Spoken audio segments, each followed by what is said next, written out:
Now let's talk about the contenders teams and the quarterback that contenders rosters are getting, and that's Mac Jones. I've seen him go 112 a lot, and that is fine by me because if I'm at the 112, I won my league, and I'm getting a quarterback, I'm happy. Like that's perfect. I think that's perfect payoff.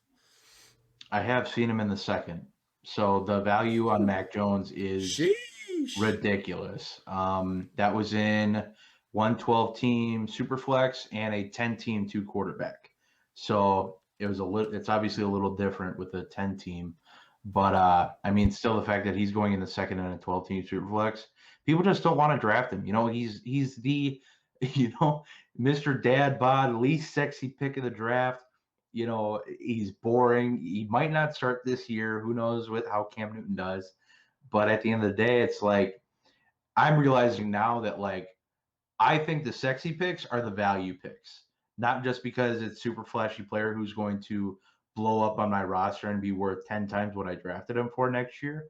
To me, well, and that could happen with Mac Jones depending on how he goes, but to me, it's more you're getting a guy who is going to start at some point that, he'll probably be more like a Kirk Cousins than a Josh Allen or a Kyler Murray or a Patrick Mahomes or any of those guys. He's going to be kind of the boring quarterback, but he's going to be one you got at a good value. You were able to, you didn't have to trade up for him. You didn't have to give up any assets to go get this guy unless you, oddly enough, had to trade up for him.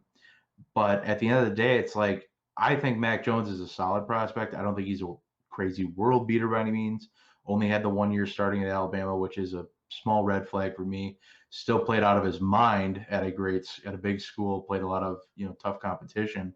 But at the end of the day, the lack of athleticism is a huge concern. Slow 40 time. Like I said, I touched on the dad bod already, but I think he can throw the ball well. I don't think he has a laser for an arm by any means, but I think his accuracy is there. I think his anticipation is there.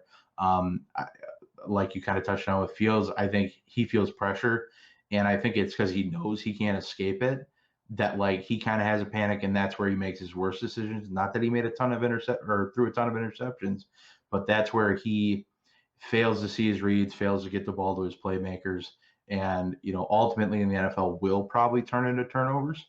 But like I said, at the end of the day, I'm kind of falling in love with the value more than the prospect itself. Yeah, this is the kid that has the highest completion percentage in FBS history for a single season.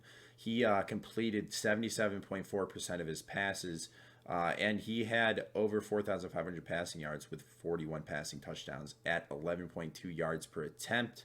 Reading off stats there, but that speaks to his tenacity to improve because he went in behind Jalen Hurts, behind Tua Tagovailoa, and he sat there and he waited his turn.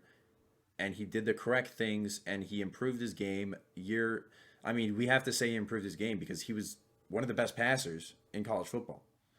You don't just walk into Alabama as the best passer in college football. So he improved his game over. Yeah, he improved his game over the course of 4 years, I'm guessing, or 3 years. I believe so. That's. I like Mac Jones. If you're getting him on a contenders team, that's a value, like we've been saying. He's going to need a year or two to finally play. Cam Newton's got a year there, but we'll see if Cam Newton comes back for 2021. My guess is no. I think it's going to be the Mac Jones show after that. And this is a guy that can walk in and be an accurate passer. He's not going to be a rusher like we've said, but he can complete his passes. He can complete passes deep. He can complete passes over the middle.